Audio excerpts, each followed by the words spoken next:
I'm Stacy McMichael, Resource Development Manager for United Way of the Lower Eastern Shore, and this is your United Way 2020 update. I'm here today with Pam Gregory, CEO and President of our United Way, and we just wanted to visit with the community and talk about all things United Way today. Yeah, sounds great. So Pam, starting off, you have been in the role as President and CEO for about 14 months now. Just give us a little feedback on your pathways and how you got to the role that you currently hold. Well, I joined United Way back in 2011 already, and had the opportunity and the privilege of working with our donor base and getting to know a lot of our company campaign partners and really getting to know and understand more about United Way's work through those efforts, because when you're out on the campaign trail and you're talking to folks and connecting with people, it really helps you understand where those community needs are and how you as an organization or individually are meeting those needs.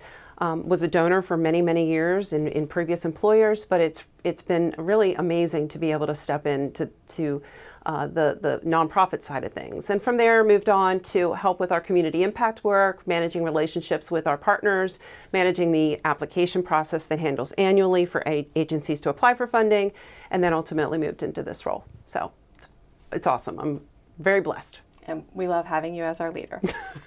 So let's talk today a little bit about the history of United Way. This has been a milestone year for us. We're celebrating 75 years serving the Lower Shore. Can you talk to us about the history and how our United Way of the Lower Eastern Shore even came to be?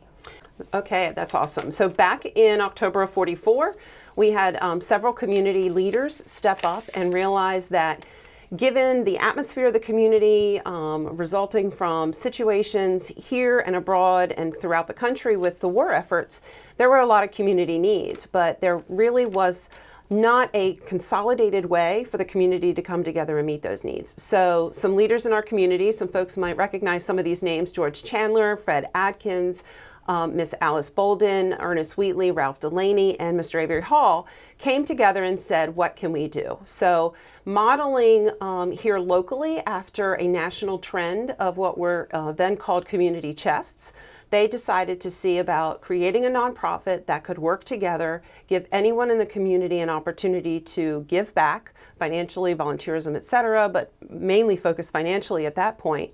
And see how we can collectively work together to meet those community needs. They had an amazing vision and created our own independent 501c3 right here on the shore. So since we've been in service for 75 years here on the shore, there's been a lot of changes to our United Way. Talk a little bit about the evolution of our particular United Way from '44 to what our community knows us as today. So at the direction of those visionaries who knew that we needed to try to meet these needs locally, we actually were volunteer run from that point all the way up to the early 80s. It wasn't until around 1980 that we actually even hired our first staff. And for many, many, many years, really up until the last several years, we had a very small staff of 6 or less people, depending on the time. And just in the last few years, as we've evolved and moved into not just being a funder for nonprofit programs, but also being a community collaborator and a partner at the table for those important conversations and opportunities to help make change, we've been able to grow and build our team a little bit too. And we have a team of 10 folks, 8 full-time, 2 part-time, that are amazing and dynamic, and we are led now though by a 35-member board full of visionaries and leaders from the community at large, from a number of backgrounds, professional and personal backgrounds, that bring a lot of great perspective on how we can meet those community needs and identify those critical areas. What's interesting too is that our United Way, just kind of going back to the history question, a lot of people don't understand that our United Way is an independent 501c3. We're part of the national and worldwide network of United Ways, but we're independently managed, independently owned, if you will. We have our own complete network here of people that we serve, of our donor base. Everything that we raise here stays here and impacts our community. And what started out back in the 40s with 7 partners and 7 programs that were funded at that point has grown to now close to 80 programs through 40 partners. And it's really an amazing growth and evolution and how we meet those needs by working together. So let's talk about that whole evolution of giving. So back in the early 40s when we got started, the main platform was door to door, making phone calls. Yep. How has that changed in 75 years? So we don't do door-to-door anymore. We stopped that quite a few years ago. Phone calls sometimes can still be exactly what helps open those doors, though. Right. So, we're here for the community, and we're based on community relationships. And so sometimes just knowing a colleague and having a friend in a business gives you that opportunity to pick up the phone and open that door. But what's interesting is that in the early years, we also did a significant movement through what was called employee campaigns and employee giving. And that has remained a staple of the way people can choose to give and support their neighbors, because it may be much easier for someone to be able to give a smaller amount out of their paycheck, $1, $5, $10, whatever that is. But ultimately, over a year's time, that adds up. And we have, a significant amount of folks, over 75% of our donors give this way. Mm-hmm. And somebody may consider that their gift of $1 a week, they're paid biweekly, that's $26 a year. How can that really make a difference? But when we add that to the thousands of donors who are doing that, it adds up to us being able to create over $1 million in impact every year for our local community programs. And it's just amazing. And as you say, that still is a staple of our fundraising strategy. Absolutely. But technology has entered our workforce and our community. Our daily living. Our daily living. How has technology and also the demographics of the workforce impacted giving? Yeah. So it's funny, we kind of talk about, we're not our parents' United Way or whatever, and that's because of technology. And just like, the generations before us when we were kids were different than the generations of and activities that they were into when they were kids. And we're seeing this as well. I mean, with now going on half of the workforce being millennials, they want to engage in their community in very different ways. And technology is a huge cursor to help make that happen. We can use technology to reach audiences that we otherwise couldn't reach. We can use technology to allow people to give quickly online if they'd like to make a donation, maybe via text message, or they can go to a website, enter a donation, opt into a company campaign online. We have personalized portals for a number of our company campaigns, excuse me. But it also creates a challenge because we have the evolution of organizations who also go to a regional or national ownership model. And maybe organizations that we've had strong partnerships with over the years, we've lost some of those connections to local management because they're not locally managed anymore. Right. Or they've adopted opportunities to streamline their internal processes at the company level to third-party processors and things like that. And so there becomes a disconnect there. So while we still do direct mail and we definitely focus on technology, we don't knock on doors anymore, but we definitely want to enter the doors of our community corporate partners because it's really important to help folks understand where those dollars go and how they can give back. And also we use those opportunities to make sure people understand what resources are out there. If somebody's looking for assistance for themselves or a family member or a friend or a colleague or a coworker, helping them understand you can call 211 24/7, that we have some amazing programs serving those with disabilities or those with aging or health issues, or helping to make sure early learning is a priority for folks and connecting them to resources there. So it's not always about the ask, but it's also an opportunity for us to help inform people. Right. I often, when I'm out presenting to campaigns and companies, I often have individuals come up to me and say, I didn't know you guys partnered with them, or I didn't know that was available. Right. So it is really a great educational tool that we can use when connecting with workplace campaigns or anytime, civic organizations, anytime we have the chance to talk about United Way. That's right. Because we were created by community members. We're here to serve the community, and if we're not connecting with the community year-round, people don't have that relationship with us that we really want to encourage so that they feel part of the mission and part of the opportunity to have better health, education, and financial stability options for all our neighbors.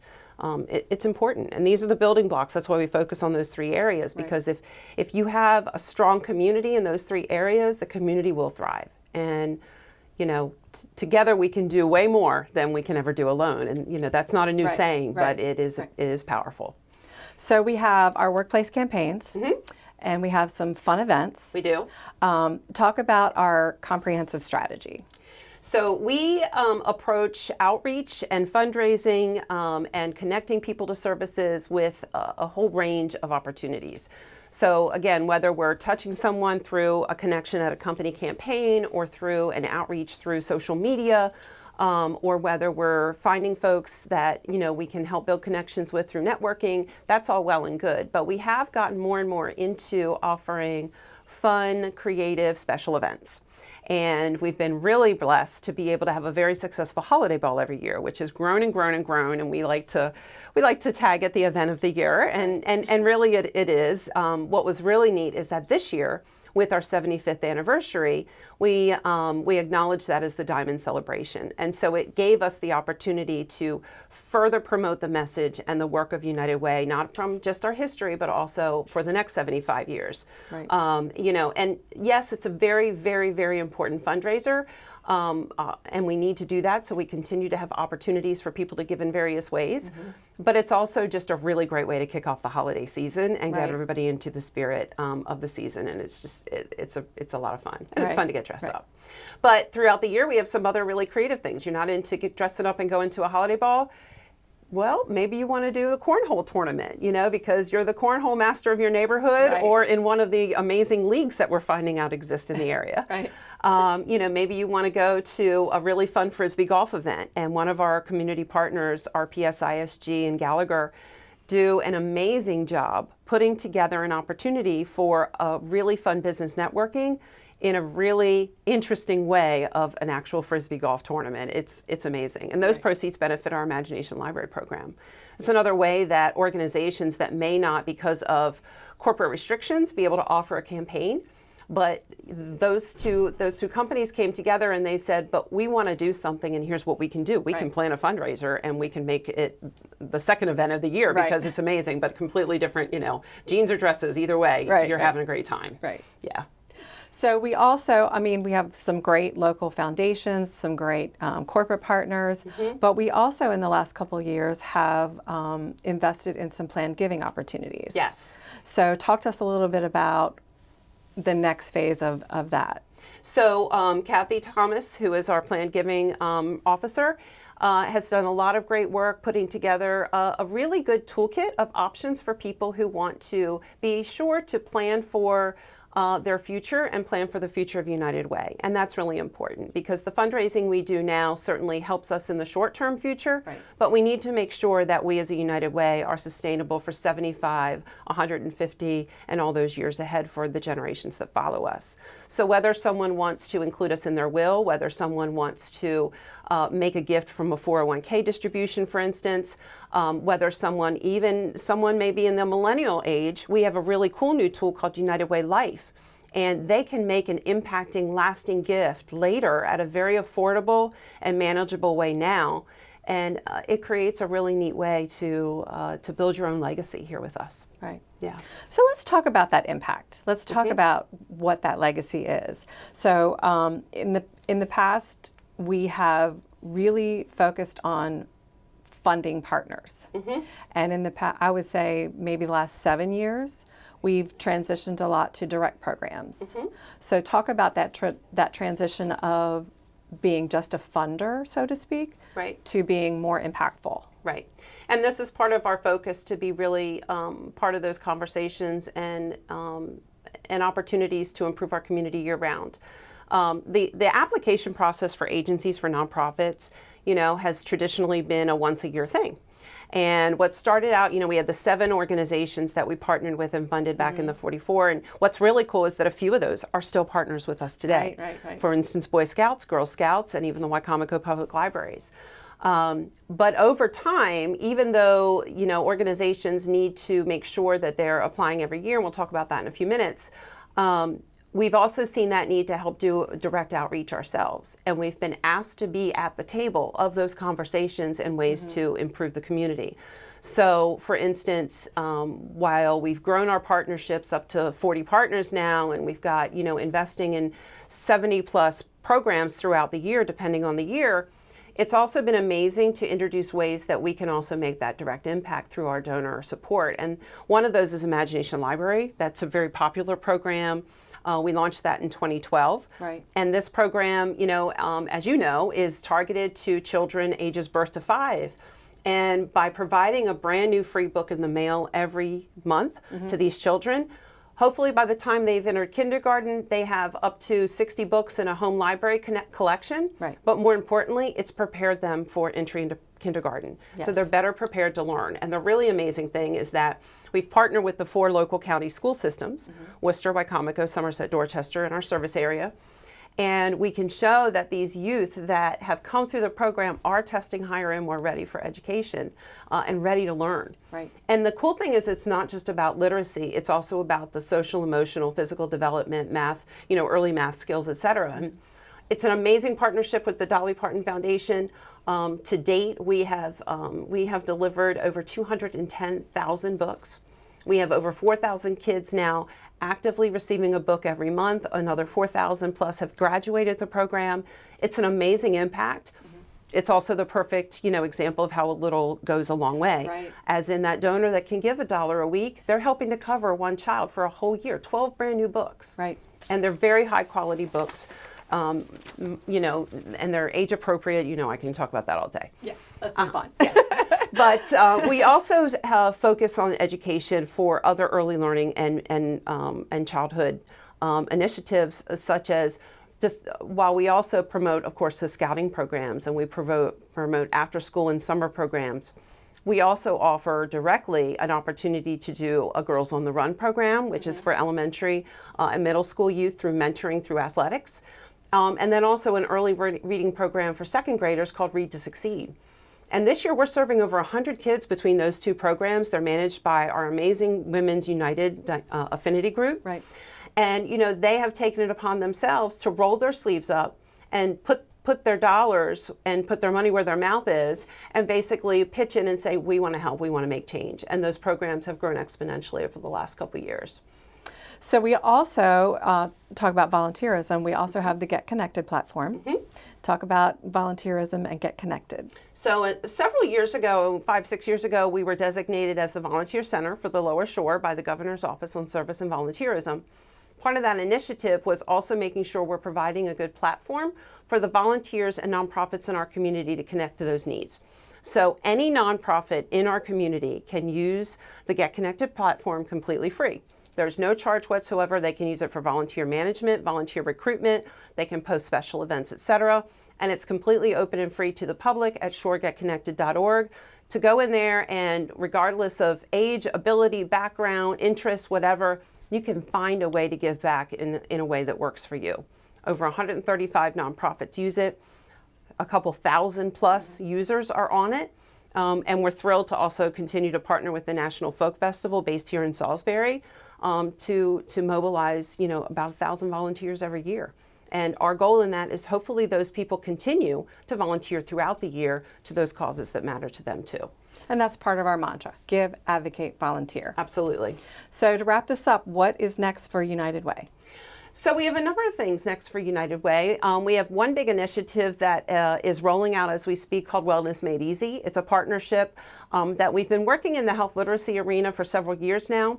But we're partnering with Peninsula Regional Medical Center and Wycomico County Public Libraries, Beacon at Salisbury University, and other library systems and stakeholders to bring health literacy to the mass population. We have a big need in the community for people to understand how to access resources, how to advocate for yourself and those that you may be a caregiver for, and find a way to use the ER properly, use primary care properly, preventative care for yourself, and managing chronic illness and things like that. So it's a really great project that we're really thrilled to be part of. And we've got a new website and a new app coming out. There's library collections being installed or have already been installed in each of the 4 counties that the public can access and go find information on how to be healthy and well for them and their families. Because if we're not healthy, we're not in school learning as much, or whether that's elementary school, grade school, high school, college, et cetera. And if we're not a healthy, educated community, we also can't then be a prepared workforce. And ultimately that impacts financial stability as well, because we have lost time at work. Right. And let's talk about student engagement. Absolutely. So we have this Art Addictions Awareness Competition. Mm-hmm. Yes, and so that's something that was launched a few years ago that the Wicomico County State's Attorney brought the opportunity to us. And it is an outreach opportunity for any child in the 4 Lower Shore counties, public, private school, homeschooled, to submit an art piece for a competition that is related to the opioid and addiction crisis. And, you know, fostering those opportunities for them to either present how that has impacted them or their perception of it, and also foster that opportunity for hope. And what's really amazing is that each year we get anywhere between 70 and 80 submissions. Amazing talent. I don't have that much talent on my pinky finger. Insightful. But it is, and it's haunting how insightful some of these students can be with their artwork, and all different kinds of medium. We're launching that for this year as we speak. The funding from that is supported through the Maryland State Opioid Operations Command Center and partnerships with the local health departments, Sheriff's Department, State's Attorney's Office. And it's just a really cool way to do that. And then the art travels around each year. We have a formal showing at art galleries in each of the 4 counties, but then the art is available to be seen in, you know, from small to large scale, for any request, any public event, et cetera. And we're seeing where it's really helping to create those difficult conversations and also really inspire hope for people. Right. Yeah. And from a student perspective, we also have another major initiative called Student United Way. We had the first Student United Way in the state of Maryland through Salisbury University. That chapter has been going strong. And we also have a Student United Way over at Warwick Community College. Right. And look forward to being able to launch one in the future at UMES. But it's a dynamic way for students to say, I want to do more, be more. I know that my world around me extends beyond my campus community. Right. And it also helps them build some pretty neat resume items as they go into the workforce later on upon graduation. Right. And before we go, we definitely want to touch base on the funding application process that's coming up. Sure. So what is the timeline and what is the criteria, so to speak? Right. So every year our applications, again, open once a year, and that's for funding the following calendar year. So 2021 applications actually will open this coming April 21st. And anyone interested can go to uwles.org and click on Apply for Funding for more information about the criteria. The basics are you have to be a 501c3 that serves communities here in the lower 4 counties. The program that you're applying for must have been in active development and activity for at least a year. You must be, have a board of directors that meets a certain criteria. And, there's a standard and that list of information's there. But we fund only programs directly. We don't fund an agency. So, for instance, we will not just write a check to Wicomico Public Libraries. We'll write a check to Wicomico Library to say this is for Project READ. Right. And in that instance, it's to help fund that adult literacy program that's providing workforce development options and adult literacy and comprehension skills that people need to, to move to the next step, for their goals. We feel that's very important. We have a committee of 30-ish, depending on the year, members, half usually from our board and half just from the general donor, community that help us visit those agencies every single year, go through all those applications, puts in over 1,200 hours going through this process to make sure that those programs have a measurable impact, that they're demonstrating that impact, they're meeting the needs of the local community, and they're doing it in a fiscally responsible way. So April 21st is when that opens. More details online.